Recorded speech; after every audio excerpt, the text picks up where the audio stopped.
नमस्कार, मी मिनल माळी मडवी. न्यूज मराठी 24/7च्या बातम्या गावाकडच्या मध्ये आपल्या सगळ्यांचं स्वागत. पाहूया गावाकडील काही महत्त्वाच्या बातम्या.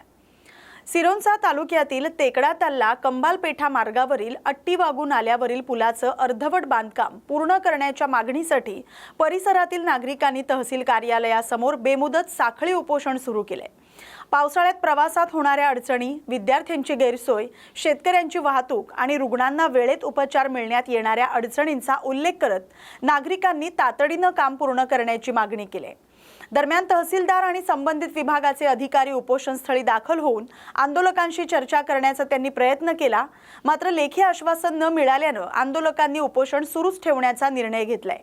पुढील 2 ते 3 दिवसात ठोस कार्यवाही न झाल्यास आमरण उपोषणाचा इशारा देण्यात आलाय. तुम्ही सकाळ 11 ते आता 5:30 पावणे 6 वाजले आतापर्यंत या साखळी उपोषणाला बसले होते. तर या पूर्ण दिवस दरम्यान तुमच्याकडे सरकारी कार्यालयातून एखादा कर्मचारी येऊन भेट दिले का? भेट दिले आहे, पण काही त्याच्यासाठी काय भेट दिले हिंदी में बात हाँ बोले, हिंदी में बोल सकते हैं. बात करते ना, तो क्योंकि है ना बहुतेक लोग आके भेट दिए और जो भी पत्रकार परिषद आए, सभी यहाँ का मीडिया सभी आए. यहाँ का क्यों उपोषण बैठे करके हमको पूछताछ किए. उनका जो भी है कर्तव्य उन्होंने किए थे. ये वजह जो है अपना जो उपोषण क्यों बैठे बोले तो हमको जो नाला है वो अट्टेबाग नाला जो है अधूरा काम करके 1.5 साल से हमको बरसात के टाइम पे 1 साल तो हम गुजारे. ऐसे अब इस साल भी वैसे ही मौका आ गया. अभी तक भी देखे, अभी तक भी उनका वही अधूरा काम है. इस नाते से सभी उस 20-25 गांव के लोग यहाँ उपोषण किए है. इसके तुरंत वो नाला का ये 2-3 दिन में होना चाहिए. ऐसा है तो ठीक है, नहीं तो हम हमारा उपोषण करेंगे और चक्का जाम भी करेंगे. सभी जो भी अधिकारी है, जो ठेकेदार है, जो भी उनका पूरा यानी जो भी निधि हो कुछ भी हो, लेकिन वहाँ पूरा हमको 2-3 दिन में काम चालू करके हमको जाना आने के लिए सोई करना चाहिए. ये हमारा कर्तव्य है. अभी जो आप लोग आए थे यहाँ पे, उनका कोई आश्वासन मिला क्या आपको? नहीं, कोई कुछ भी नहीं मिले. तो आपको आश्वासन नहीं मिला तो आपका जो उपोषण है आगे चलने वाला है क्या? हाँ, आगे तो चलने वाले है ना. 2-3 दिन के बाद कन्वर्ट करके हमारा उपोषण बैठने वाला है टोटल. ये कैंसिल करके साखड़ी उपोषण यानी 2-3 दिन में आपको अगर सही आश्वासन नहीं मिला तो आगे चल के आमरण उपोषण पे जाने वाला है. ठीक है. और उनके जो नया पुले जो बन रहे हैं वो भी पुले के काम चालू होने को होना. यानी वो एरिया पे जितने भी काम शुरू है, यानी आपके कंबालपेटा और नाले और रोड पे जितने भी काम शुरू है उसकी पूरा कामकाज होने को होना. तो इसके बारे में अभी साहब लोगों ने क्या बोले आपसे? कुछ अभी साहब लोगों के पास कुछ जवाब ही नहीं है. उसके बारे में कोई 2 साल से उनको रखा गया.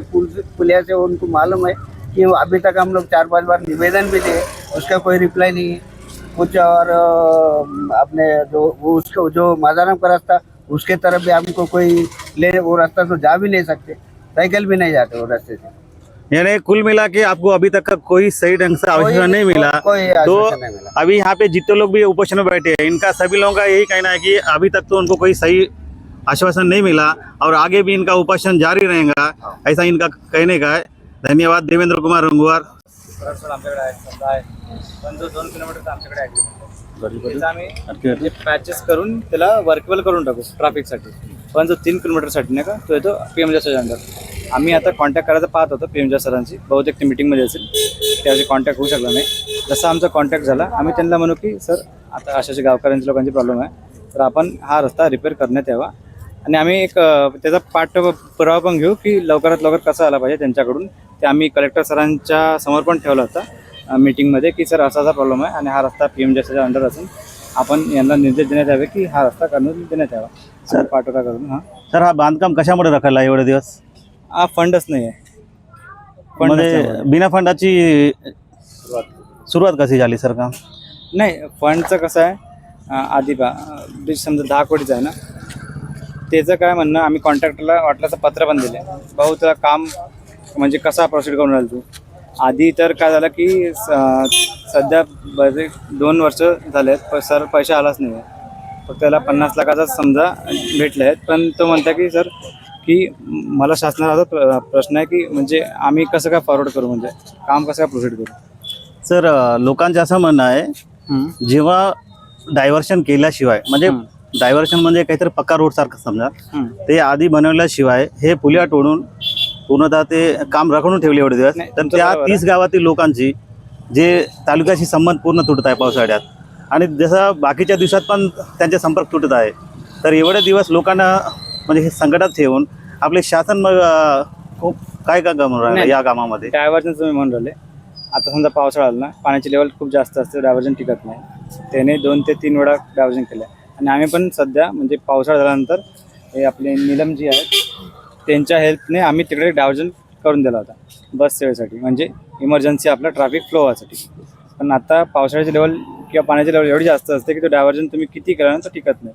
म्हणून आपल्याला पर्यायी मार्ग जो एक आहे VR रस्ता, आपला VR 96 कंबालपेठा माडराम रस्ता जो कनेक्ट होतो नॅशनल हायवेला, त्याला आपण रिपेअर करून सोयीसुविधा आपली थकीत न हो किंवा बंद न हो ते आपण प्रयत्न करू. म्हणजे आता लोकांचा विश्वास होईल का या कामावर? लेखी आश्वासन सरांचा, आता सरांची कोऑर्डिनेशन करून आम्ही आपको 2 किलोमीटर है, आप जो बोल रहे हैं हो करके देंगे। बाकी के जो 3 किलोमीटर है ना, उसका जवाबदार कौन लेगा?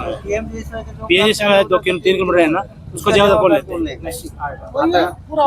3 किलोमीटर जो PM जायसवाल आहे ना, नाही, नाही, वो हे कोण पण- लेंगे? ते आता त्यांच्याशी बोलणं नाही झालेलं आहे, त्याचा पाठपुरावा आम्ही करतो. नाही साहेब, आता आम्ही इथं बसल्यामुळे तुम्ही रिपेअर करून देता म्हणत आहे. आतापर्यंत काय केलं आम्ही? 3-4 वेळा निवेदन दिलेलं आहे. आता म्हणजे आमचे संपर्क जेव्हा तुटतात तेव्हा तुम्ही काय रिपेअर करून देता? नाही कसं झालं, आम्ही प्रत्यक्षात रस्ता पाहायला गेलो होतो. आधी पण गेलो होतो, पण काय झालं होतं की आधी ते मला समजलं नव्हतं. सरांसोबत आम्ही गेलो होतो विजिटला. तिकडे कसं आहे, PM जसं असं असतं की जो बोर्ड असतो ना आपला सायनेज बोर्ड व्हाईट आणि ऑरेंज रंगाचा असतो. त्यामुळे आम्हाला समजलं की हा PM जसा रस्ता आहे. आणि बहुतेक हा रस्ता मागच्या, तुम्ही या समजा नवीन आहे, पण तुम्ही अगोदर होते, तुम्हाला माहिती असेल ना की हा रस्ता केला होता PM जसा एवढेच नाही. आता मग आम्ही कॉन्टॅक्ट करतो त्या सरांसोबत. कलेक्टर साहेबांची पण म्हटलं होतं की आम्ही नेक्स्ट वीकला एखादी मीटिंग घेऊ सगळे 3-4 डिपार्टमेंट मिळून, की त्यांनी असंच निर्देश दिला होता की हे जे रस्ता आहे ना तो ज्या डिपार्टमेंटच्या संबंधित आहे त्यांनाच करावा लागणार आहे. आपण मीटिंग घेऊ आणि कसं कसं वर्कआउट करता येईल आपण पुढच्या हप्ती मीटिंग घेऊन ते सॉर्ट आउट करू म्हणतो. आणि सर मग पावसाळ्यापूर्वी काय उपाययोजना आहे सर? आता पावसाचे दिवस आले आहे, पावसाळ्यापूर्वी काय उपाययोजना होईल? सांगा ना. विषयावर बोलून नाही राहिले सर. आंदोलन करते कशाला बसले हे तर बोर्डावर नाही बोलत आहे. तरी बगल देत आहे. नाही, विषयाला बघायला देऊन तुमतो आहे. नाही प्रश्न विषय कोणता आहे? तहसीलदार साहेब हो, मुख्य विषय काय आहे? विषय मुख्य तोच विषय काय आहे. आहे? विषय तोच आहे काय की आहे? आपल्याला मुख्य विषय पुलाचा प्रश्न आहे. आपण पुलाच्या प्रश्नावर बोलायचं. नाही. म्हाताऱ्यांच्या रस्त्याचा विषयच नाही ना. नाही हो, ते बरोबर आहे, परंतु पाण्याच्या पूर्वी आपल्याला पर्याय रस्ता आवश्यक आहे. निधी नाही, तुम्ही निधी मागवून घ्या, वर्ग करायला लावा. आम्ही आम्ही आम्ही आम्ही प्रयत्न करतो. 1.5 वर्षापासून रखडलेला आहे साहेब. हो आम्ही प्रयत्न करतो, आमच्या पद्धतीने आम्ही प्रयत्न करतो. आणि या 30 गावातील लोकांना त्रास होत आहे. आमच्या गोष्ट नाही. आणि तुम्ही म्हाताऱ्यांचा 3 किलोमीटर करू. नाही पर्याय रस्ता आपल्याला नाही, शोधून द्यायचा बरोबर, होता. इथे हे आम्ही विषय नाही, कलेक्टरला सुद्धा विषयावर दिले. बोला. तहसीलदार साहेबांना दिले, कमीत कमी 3-4 वेळा दिले. 3-4 वेळा निवेदन दिले. बस पुलावरच बोलू आपण. प्रत्येक पुलावरच पेपर मध्ये आले. ठीक आहे, आतापर्यंत काही नाही. इकडे बघा, आता आम्ही वरिष्ठ कार्यालयाशी बोलतो. बिलकुल हा? बिलकुल. आणि काय आहे निधी त्यांच्या मंजुरीसाठी संबंधित पाठपुरावा करा. पाठपुरावा करतो आणि जे आहे ते सांगतो आम्ही. आम्हाला पुण्याचे काम चालू होण्याशिवाय आम्ही उठत नाही. नाही, असं नाही. आम्ही उद्या नाही तर परवापासून आम्हाला उपोषणासाठी तिथे बोट चेंज करेल. आम्ही इथं बसणार आहोत. फक्त आम्हाला पाहिजे की पुण्याचे काम चालू पाहिजे. आम्हाला टेकड्यात आला इथं बस आला वरिष्ठ पाहिजे. कार्यालयानंतर बस बोलणं आला पाहिजे. तुम्ही कोणतं रिपेअर करता आम्हाला माहित नाही, पण आम्हाला बस आला पाहिजे. टेकड्यात आला इथे, ठीक आहे. टेकड्यात आला इथे बस आला पाहिजे. आता लाल पेरी आम्ही 2 वर्षापासून पाहिलंच नाही. आम्ही आता एक वेळ आला, मग त्या एका दिवशी आला, त्या दिवशी पलटी झाला. ते पलटी झाला तर मग साहेब लोकांना काही सांगले तर काही 3 लोक मरणारच होते त्याच्यातून बसमधून. आता आम्हाला विषयावर दखल घ्यायचं, पण बाकीचे विषय सांगून आम्हाला काही हे नाही. नाही, कसं आहे, पर्याय रस्ता आपल्याला अवेलेबल करता येईल बा त्याच विषयाच्या नाही साहेब, 2 वर्षापासून तिथं पुलाचं काम अर्धवट होऊन आहे. ते शासनाला माहित नाही का? ते शासनाचे जे माणूस आहेत त्यांना जबाबदारी आहे का नाही? आहे का नाही? म्हणजे 30 गावाचे संपर्क तुटत आहे, तेव्हा त्यांना आहे की नाही हे सांगा बरं. हा, गंभीर बाबा आहे साहेब, गंभीर बाबा आहे. म्हणजे आम्ही उद्या जर डिलिव्हरी पेशंटला घेऊन जायचं, कुठं जायचं? 1 रुपयाचं काम हात नाही लावले तिथं. इथं प्रशासनाला कमीत कमी बोलायला पाहिजे होतं तिथं जाऊन कॉन्ट्रॅक्टरला काम चालू करा म्हणून. ये 2-3 दिन में चालू होने को ना. आम्हाला काम चालू पाहिजे, नवीन हे पुलाचं काम चालू पाहिजे आणि आम्हाला बस आला पाहिजे टेकडात आला इथे. आता शिक्षणासाठी 50 लोक इथं यायले डेली पास घेऊन, मग कसं येणार तो? अरे सर एक फोटो घ्या ना कलेक्टर ऑफिस. आदित्य ठाकरे यांनी केलेल्या टीकेनंतर संजय गायकवाड यांनी जोरदार प्रत्युत्तर देत राज्यातील राजकीय वातावरण पुन्हा एकदा तापवले. आमच्या रक्तात छत्रपती शिवरायांचे विचार आहेत असं म्हणत गायकवाड यांनी काँग्रेससोबत युती केल्याबद्दल ठाकरे गटावर निशाणा साधलाय. बाळासाहेब ठाकरे यांच्या हिंदुत्ववादी विचारांशी तडजोड केल्याचा आरोपही त्यांनी केलाय. दरम्यान शिवसेनेतील फुटीनंतर ठाकरे आणि शिंदे गटातील संघर्ष अधिक तीव्र होत असून दोन्ही बाजूंनी आरोप प्रत्यारोप सुरूच आहेत. या नव्या वादामुळे राज्यातील राजकीय चर्चांना पुन्हा एकदा उधाण आलंय. की आमदार संजय गायकवाड यांनी शिवरायांचं पुस्तक वाचायला पाहिजे होतं अगोदर. आम्ही शिवरायांची पुस्तकं वाचलेली आहेत आणि आमच्या रक्ताच्या थेंबात कणात कणात छत्रपती शिवाजी महाराज आहे आणि त्यांचा आदर्श डोळ्यासमोर ठेवूनच आम्ही आमच्या सगळ्या वाटले त्या ठिकाणी करतो. पण तुम्ही ज्या काँग्रेस आणि जी काँग्रेस मुघलांच्या आणि निजामांच्या विचाराने चालते त्यांच्यासोबत तुम्ही हातमिळवणी केली, त्यांच्यासोबत तुम्ही गेले. तुम्ही शिवरायांच्याच नाही बाळासाहेबांच्या विचाराला तिरंजी दिली. तुम्ही आम्हाला काही शिकवण्याची आवश्यकता नाही आहे. मुघलांसोबत आणि आदिलशाहसोबत ज्यांनी संधान साधलं त्या विचाराच्या काँग्रेससोबत तुम्ही गेल्यामुळं आम्हाला शिवराय शिकवण्याची कोणी आम्हाला आवश्यकता नाही. पैठण तालुक्यातील दावरवाडी नानेगाव फाटा परिसरात शेतात मंदिर बांधकाम सुरू असताना झाडाच्या मुळाखाली प्राचीन स्वयंभू महाकाली देवीची मूर्ती प्रकट झाल्याचा दावा करण्यात आलाय. ही बातमी परिसरात पसरताच भाविकांनी दर्शनासाठी मोठी गर्दी केली. परिसरात भक्तिमय वातावरण निर्माण झाले. स्थानिक नागरिकांच्या मते मूर्ती अत्यंत प्राचीन स्वरूपाची असून श्रद्धाळूंमध्ये उत्साहाचं वातावरण पाहायला मिळते. या घटनेची सध्या संपूर्ण परिसरात जोरदार चर्चा सुरू आहे. या बातमीचा आढावा घेतलाय आमचे प्रतिनिधी प्रवीण खरात यांनी. नमस्कार, आपण पाहत आहात न्यूज 24/7.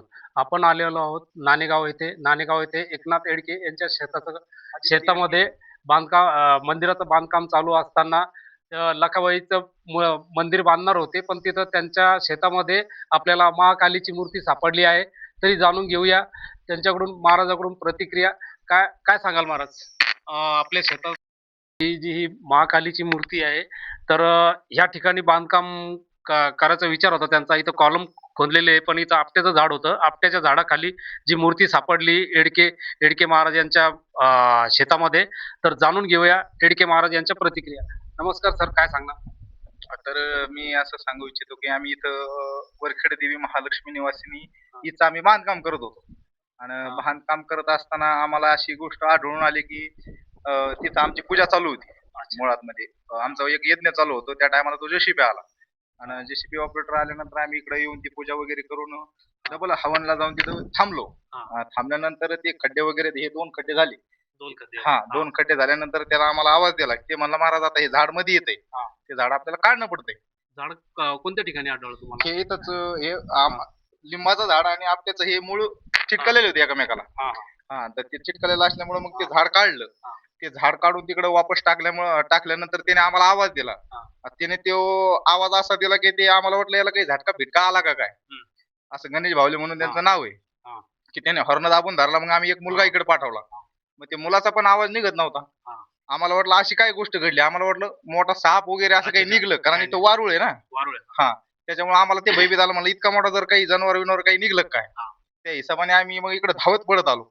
मग धावत आल्यानंतर आम्हाला ती मूर्ती तिथं आढळून आली की बाबा ही कुठल्या तरी देवाची मूर्ती असावा. तर मग इथंच समोरून 1 किलोमीटर अंतरावर नरसिंह महाराजाचं मंदिर आहे. आम्हाला वाटलं ही नरसिंह महाराजाची मूर्ती आहे. पण जेव्हा आम्ही तिला साफ वगैरे केलं ना, तर साफ वगैरे केल्यानंतर आम्हाला ते असं आढळून आलं की ती स्वयंभू आदिशक्ती महाकाली मातेची ती मूर्ती आहे. आणि मुळात ही घटना अशी पहिलीच घटना इथं नाही. याच्या आधी 2 घटना आधी घडून जायले. आई तुळजा भवानीची मूर्ती इथून 500 मीटर अंतरावर शेतात निघेली आणि भवानी आईची पण एक मूर्ती निघेली. आणि ह्या दावरवडी परिसरातला हा 3रा प्रकार आहे घडण्याचा. मंदिर बांधकाम दरम्यान ही मूर्ती सापडली, या क्षणाचा अनुभव कसा होता? अनुभव म्हणजे असा अनुभव की ते एकदम शॉकिंग असं होतं की नाही का आपण अचानक काहीतरी बघतो. काहीतरी बघितलं. हा तसं म्हणजे ते कधी स्वप्नात बी विचार नव्हता आला ना. हा. कारण आपण बांधकाम धरलंय वरखेडच्या देवीचं हा. आणि वरखेडचं बांधकाम धरल्यानंतर ह्याचा काही रोलच येत नाही ना, ह्याचा काही विचारच नाही आपल्या याच्यामध्ये. त्याच्यामुळे ते अचानक असा प्रसंग झाला की ते डोळ्याचं पारणं फाडणारा एक क्षण होता आणि एकदम अद्भुत असा क्षण होता. त्याच्या आम्ही शब्दात नाही त्याचं रूपांतर करू शकत. ही जी मूर्ती सापडली तर याचे काही पुरावे आहे का तुमच्याकडे? पुरावे म्हणजे असं आहे की आम्ही ज्या टायमाला ती मूर्ती वर काढल्यानंतरचे जे काही व्हिडिओ वगैरे फोटो वगैरे आहेत तर ते पोरांनी घेतलेले ते व्हिडिओ आमच्यापाशी फोटो आहेत. मूर्ती आढळल्यानंतर गावकऱ्यामध्ये आणि भाविकांमध्ये काय प्रतिक्रिया पाहायला? हा भाविकांमध्ये अशा प्रतिक्रिया झाल्या की बाहेरचे लांबून जे भाविक भक्त आहेत मातेचे ते सगळे येऊन चालले आहेत. म्हणजे प्रतिसाद असा चांगला आहे त्यांचा की इथं बाबा स्वयंभू आदिशक्ती मातेचं मूर्ती सापडी. जे सेवक आहेत त्याचे सेवेकरी ते येऊन चाललेत, भेट देऊन चालले त्या स्थळाला. देऊळगाव राजा तालुक्यातील शिवनी आरमाळ इथं वादळी वारा, पाऊस आणि गारपिटीमुळे दुर्दैवी घटना घडले. धरण परिसरात मेंढ्या चरण्यासाठी आलेल्या मेंढपाळ शेतकरी सोनाजी खताळ यांच्या मेंढ्यांवर मोठं आंब्याचं झाड कोसळल्यानं 6 मेंढ्यांचा जागीच मृत्यू झालाय. पावसापासून बचाव करण्यासाठी या मेंढ्या झाडाखाली थांबल्या असताना ही दुर्घटना घडली. आधीच शेती नुकसान आणि आर्थिक संकटाचा सामना करणाऱ्या शेतकऱ्यावर या घटनेमुळे मोठं संकट ओढावलंय. घटनेनंतर प्रशासनानं तातडीनं पंचनामा करून शेतकऱ्याला आर्थिक मदत द्यावी अशी मागणी स्थानिक नागरिकांकडून करण्यात येते. आम्ही राहणार कुंटी, तालुका खामगाव, जिल्हा बुलढाणा. आमचा व्यवसाय मेंढपाळ आहे आणि आम्ही मेंढरं घेऊन इकडे शिवनी आरमाळ, तालुका देऊळगाव राजा, जिल्हा बुलढाणा या शिवारामध्ये मेंढरं घेऊन चालण्यासाठी आलेलो होतो. हे आमचे आत्याभाऊ सोनाजी रामा खताळ यांचं मेंढ्यांचा कळप हा शिवनी आरमाळ या शिवारामध्ये उद्धवजी शिंगणे यांच्या शेतामध्ये होता आणि अचानकमध्ये अवकाळी पाऊस आणि वारं उदान आलं त्यामुळे त्यांचे मेंढरं हे आंब्याच्या झाडाखाली उभे होते. त्यांचा मेंढरांचा कळप उभा असल्यामुळे त्याचे आंब्याचं झाड पलटलं आणि त्यांचे 10 ते 15 मेंढरं मृत्युमुखी पडले आणि काही मेंढ्या जखमी आहेत. त्यांच्याजवळ शेती नाही त्यामुळे त्यांचा व्यवसाय हा मेंढपाळ आहे आणि त्यांच्या मेंढरं हे आंब्याचे झाड पलटल्यामुळे मृत्युमुखी पडले. त्यामुळं राज्य सरकारने त्यांना काही ना काही मदत म्हणून द्यावी. आणि त्यांचे हे लहान मुलं बाळं घेऊन ते इकडं गावोगावी फिरत असतात. त्यामुळे आता हे निसर्गाने अशी आपत्ती केल्यामुळे त्यांना काही ना काही मदत द्यावी ही आमची विनंती.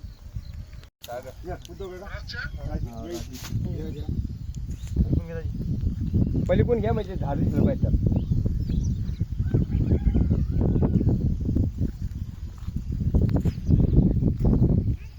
पोलिसांना फोन लावून पाहिला का? पोलीस स्टेशन घेण्याचा व्हिडिओ बी पलीकडून बोला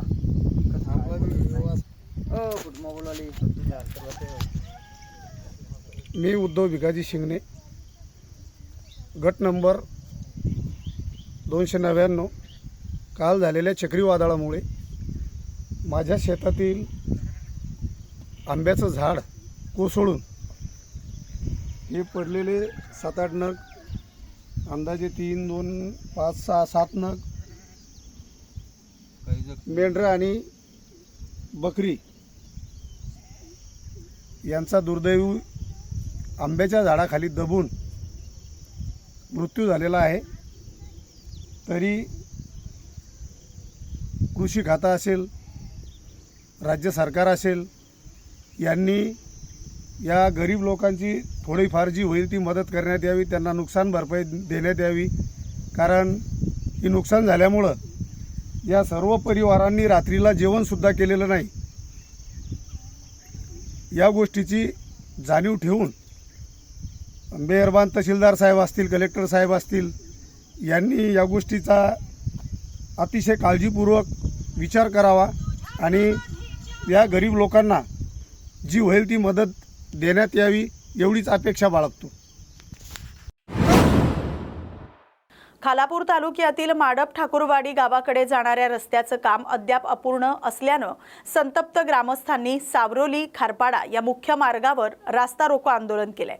माडप ठाकूरवाडीचा रस्ता अनेक वर्षांपासून दुर्लक्षित असल्याचा आरोप ग्रामस्थांनी केलाय। रस्त्याच्या कामाला मंजुरी आणि आदेश मिळूनही प्रत्यक्षात काम पूर्ण झालं नसल्यानं ग्रामस्थांमध्ये तीव्र नाराजी आहे। याच पार्श्वभूमीवर ग्रामस्थांनी आंदोलन करत प्रशासनाचं लक्ष वेधण्याचा प्रयत्न केलाय। गावाकडे जाण्यासाठी पक्का आणि सुरक्षित रस्ता नसल्यानं नागरिकांना रोजच्या ये-जा करताना मोठा त्रास सहन करावा लागतोय।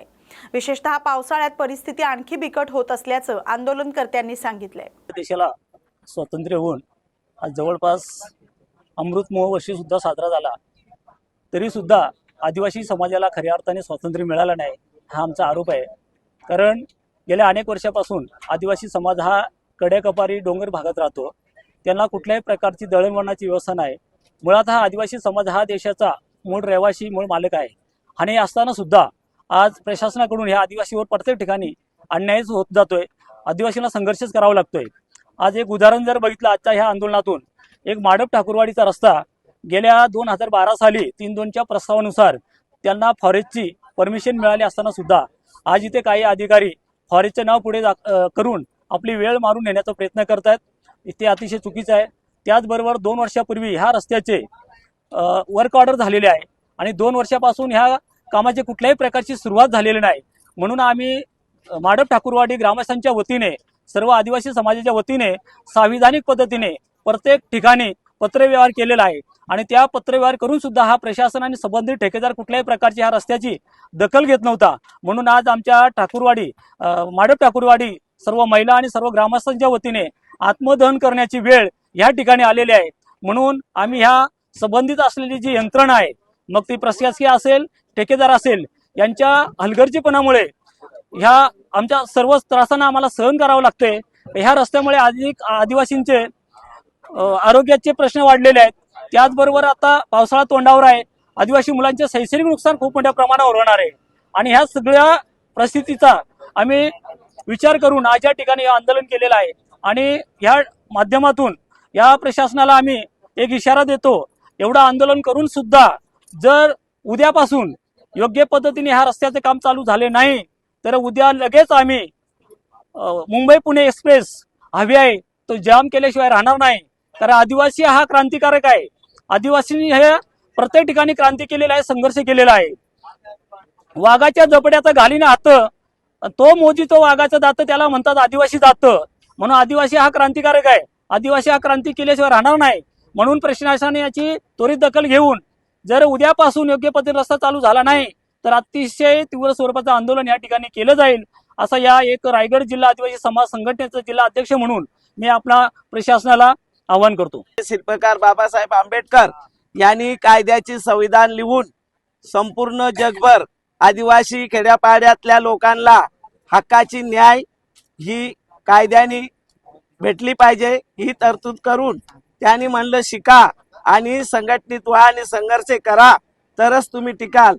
आज माडप ठाकूरवाडीच्या जो रोडचं काम चालू आहे त्या रोडची कामाची क्वालिटी चांगली असली पाहिजे काम करणाऱ्या ठेकेदारांनी, व तसेच आता पावसाळा चालू होणार असून त्या येणाऱ्या जाणाऱ्या ठाकूरवाडीच्या विद्यार्थी कामगारांना गैरसोय झाली नाही पाहिजे। चांगल्या प्रकारचे करडे त्यांच्या पद्धतीने भरून कामावर वेळेवर आली पाहिजे ही माझी नम्र विनंती आहे।